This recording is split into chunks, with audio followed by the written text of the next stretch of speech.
लोग आज रामपुर की तारीख में ऐसी वीडियो लेकर आया हूं जो पूरी इंटरनेट की दुनिया पर उपलब्ध नहीं है। ये वो शख्सियत हैं रामपुर की जिनका नाम है धूमी खान, जिन्होंने एक दौर में पूरी इंडियन फिल्म इंडस्ट्री और ब्रिटिश इंडियन फिल्म इंडस्ट्री दोनों में धूम मचा दी थी। इनका नाम विकिपीडिया पर भी दर्ज है, लेकिन इनका कुछ जिक्र इससे ज़्यादा नहीं है। सिर्फ इनका नाम आपको इंटरनेट की दुनिया पर मिलेगा, लेकिन उसकी डिटेल नहीं मिलेगी। ये रामपुर के रहने वाले थे और रामपुर में भी ये 1905 में पैदा हुए थे, रामपुर के राजद्वारा मोहल्ले में। उसके बाद इनका जो इंतकाल हुआ, इनका निधन हुआ 1977 में।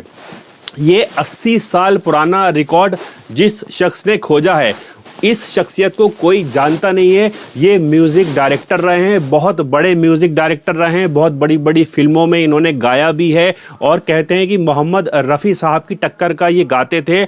और आज ये गुमनामी की हालत में हैं, कोई जानता नहीं है। इंटरनेट की दुनिया में इनका कोई जिक्र नहीं है, कोई डिटेल नहीं है, सिर्फ इनका नाम मिलता है, उसके अलावा कुछ नहीं मिलता है। ये उनकी तस्वीर भी शायद पहली तस्वीर होगी जो इंटरनेट की दुनिया पर आएगी, जो अब यूट्यूब पर मेरे ब्लॉग पर आएगी। तो सबसे पहले मैं आपको उस शख्स से मुलाकात करवाता हूं जिन्होंने इस 80 साल पुराने इतिहास को लोगों तक पहुंचाया है और उन्होंने कितनी मेहनत की है, हम उनसे ही बात करेंगे। और इनका सॉन्ग, इनकी आवाज़ भी पहली बार आप लोग सुनेंगे इस व्लॉग के ऊपर। शायद इंटरनेट की दुनिया में इनकी आवाज़ भी किसी ने नहीं सुनी होगी, अब वहाँ पर मौजूद ही नहीं है, सिर्फ नाम मौजूद है, लेकिन वो प्ले ही नहीं होता है वहाँ पर और ज़्यादा डिटेल नहीं आती है।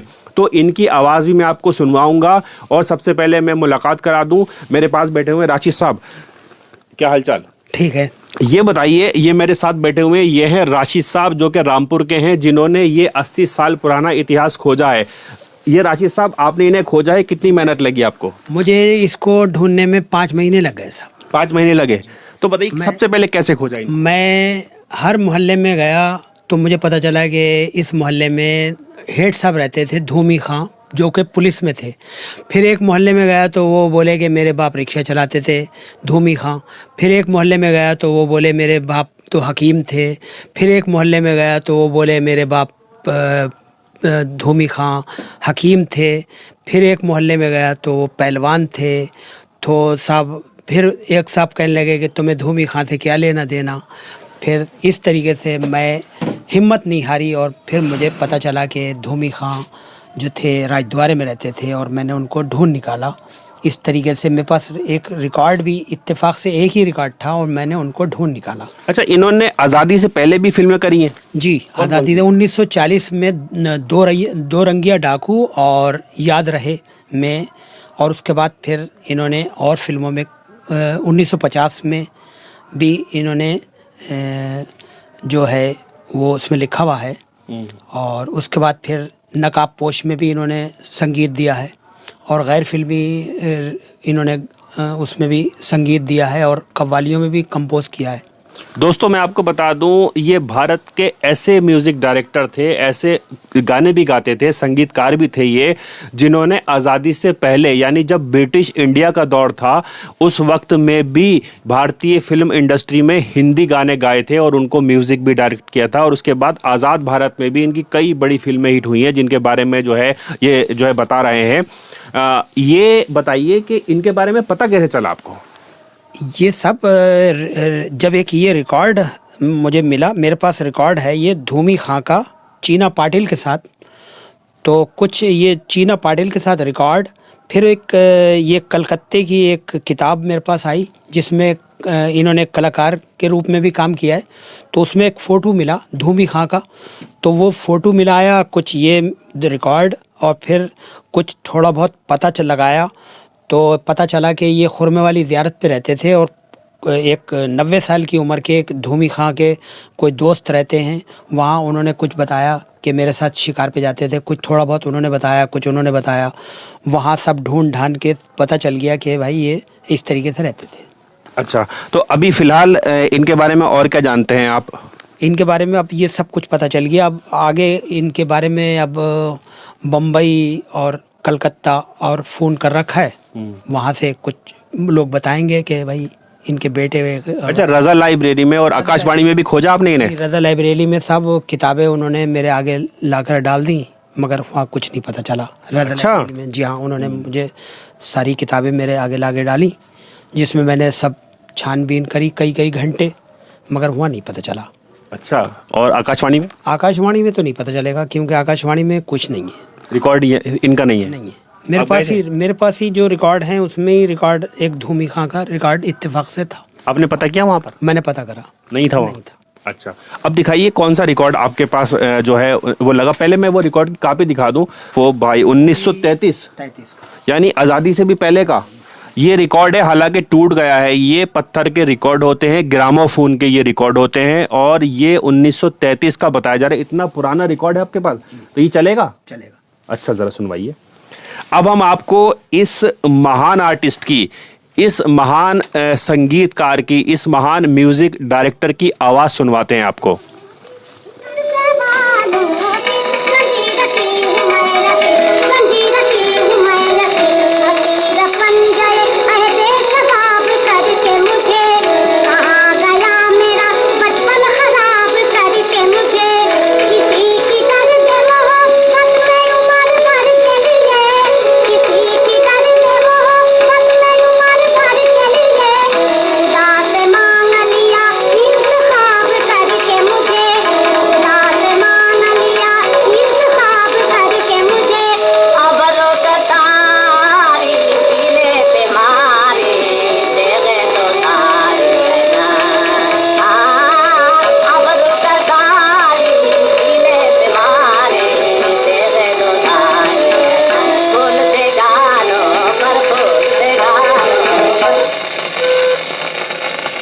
बहुत बढ़िया। अब इसके दूसरे साइड में भी इनकी आवाज़ होगी, वो भी ज़रा सुनवाइए। हाँ, तो ये वो दौर था, उस दौर में ग्राम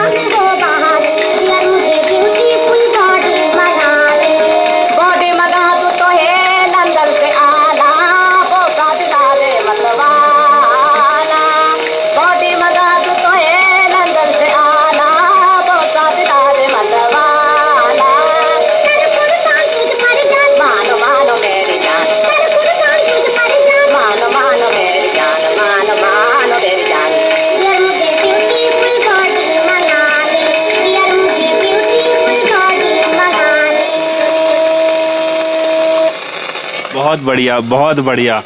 दोस्तों, ये 1933 में रिकॉर्ड किया गया गाना था जो मैंने आपको सुनाया था। ये दो आवाज़ों में, दूसरी आवाज़ किसकी है? दूसरी आवाज़ चीना पाटिल की आवाज़ है। अच्छा, चीना पाटिल जी। जी, उनका ये भी कौन है? ये चीना पाटिल भी कोई सिंगर हैं, और उनका भी फोटो है। अच्छा, अभी है ये? जी, ये है चीना पाटिल। अच्छा, ये देखिए, ये फोटो है जिसमें धूमी खान का भी फोटो है और चीना पाटिल का भी फोटो है।